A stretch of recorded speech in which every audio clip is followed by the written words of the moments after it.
죽을 각오로 왔다. 윤석열의 비상계엄 선포에 저항한 한국 시민, 배경의 민주주의의 역사. 계엄의 이유가 되는 국가 비상사태가 회복되지 않는 경우 대통령이 자의적으로 그렇게 판단하는 경우도 포함, 대통령 이외에 계엄을 해제할 수 있는 것은 사실상 국회밖에 없다. 서울의 봄 그리고 광주 5.18 민주화운동. 그렇기 때문에 한국에서는 계엄령과 국회 봉쇄는 세트가 된다. 45년 전인 1979년 10월 26일 당시 박정희 대통령이 암살당했을 때 대통령 대행의 최규하 국무총리가 다음 27일 제주도 이외의 지역에 비상계엄령을 내고 전두환 소장이 계엄사령관이 되어 실권을 잡았다. 그리고 전 씨는 영화 서울의 봄으로 그려진 같은 해 12월 12일에 쿠데타를 거쳐 신군 부박정희 이후에 군부라고 하는 것의 최고 실력자가 되어 다음 80년 5월 18일 0시 비상계엄령을 전국으로 확대한다. 이 과정에서 가장 먼저 한 것이 국회의 봉쇄였다. 이처럼 신군부가 국정을 완전히 장악하는 가운데 광주에서 현대사 최대의 비극 중 하나인 광주 5.18 민주화운동이 일어난다. 이 역사를 알기 때문에 윤 대통령이 비상계엄을 선포한 이날 국회의원과 시민은 먼저 국회로 향한 것이었다. 이미 많은 영상과 사진이 나와 있는 것처럼 국회의원은 시민의 도움을 받아 벽을 넘어 창문에서 의장에 들어갔고 보좌관과 비서진들은 바리케이드를 만들어 의장으로의 군의 침입을 막았다. 또한 이번 국회에 투입된 것은 한국특전사령부의 제1공수부대였다. 하게 된 것이 아닐까. 시민의 목소리. 국회의원의 일은 계엄 해제 요구를 통과하는 것임은 분명하다. 3일 심야부터 4일 새벽에 걸쳐 수천 명의 시민들이 경찰에 의해 봉쇄된 국회 앞에 결집했다. 그 몇몇 책의 이야기를 들었다. 왜 국회에 왔는가? 라는 질문에 대한 대답을 대략 늘어놓고 싶다. 김태현 씨, 김소연 씨, 강 씨 모두 초대면이지만 집회를 통해 사이좋게 되었다고 한다. 국회의원들을 응원하기 위해 그들의 말을 지지하기 위해 왔습니다. 뉴스를 듣자마자 차로 1시간 이상 걸려 달려갔습니다. 김태현, 경기도 수원시, 45세 남성. 국회의원을 지키기 위해 왔습니다. 우리 시민이 나와 우리의 힘을 보여야 국회의원들이 우리 국민을 믿고 정의의 길을 추진하는 것이 아닐까요? 김서영, 서울시, 56세 여성. 의원들도 무서웠을 것이다.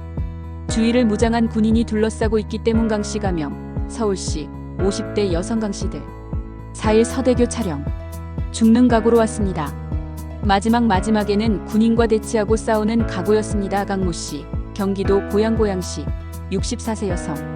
생명을 던지는 각오였다. 우리 뒤 세대를 위해, 아이들을 위해. 강모씨, 경기도 고양시, 60세 여성. 박호영씨. 4일 서대교 촬영. 우선 국회를 봉쇄한다고 생각. 국회에 왔습니다. 이렇게 국민이 저항하지 않으면, 국회의원이나 기자가 저항하지 않으면 여기 국회 앞는 이미 탱크나 장갑차, 공수부대가 장악해 있을지도 모릅니다. 여기에 오면서 최악의 상황이 일어날 것이라고 생각했습니다. 하지만 그것을 알고 나서 국민들이 움직였습니다. 55세 남성. 임경택 씨.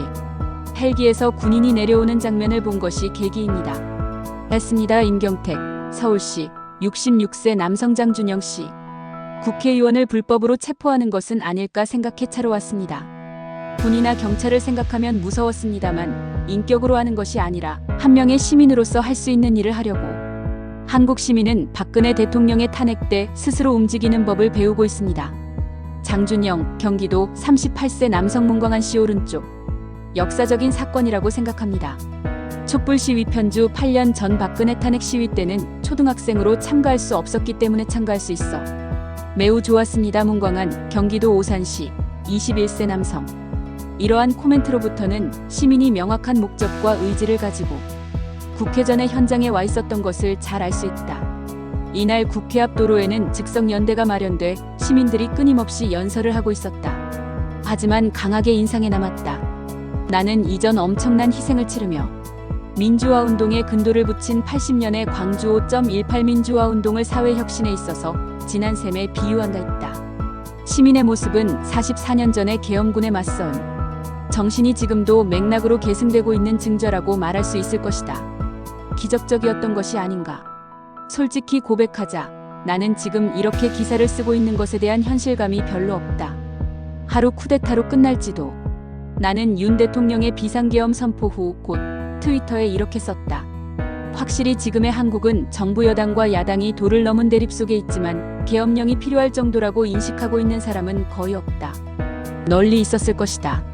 하지만 만약 국회 안에서 한 발이라도 발포가 있다면, 경찰이 시민을 때리면 시민이 참을 수 없어 경찰이나 군에 먼저 손을 내밀면 한국군의 각 지휘관이 냉정한 판단을 할 수 없다. 상황이 되면 등 큰 혼란으로 이어지는 도화선은 여기저기 존재했다. 그것을 막아 거의 완벽한 형태로 윤 대통령의 폭거를 봉쇄한 것은 기적이라고밖에 말할 수 없다. 정말 좋았습니다. 저는 이번 1년의 취재를 통해 민주주의를 지키려는 한국 사회의 체력과 순발력이 피로 이겨온 민주주의의 역사에 의해 만들어지고 지원되고 있는 것을 다시 확인했다. 이대로 8년 전의 탄핵 때에는 실현할 수 없었던 사회의 전진을 꼭 이루고 싶은 것이다. 자료 일본인 서대교 저널리스트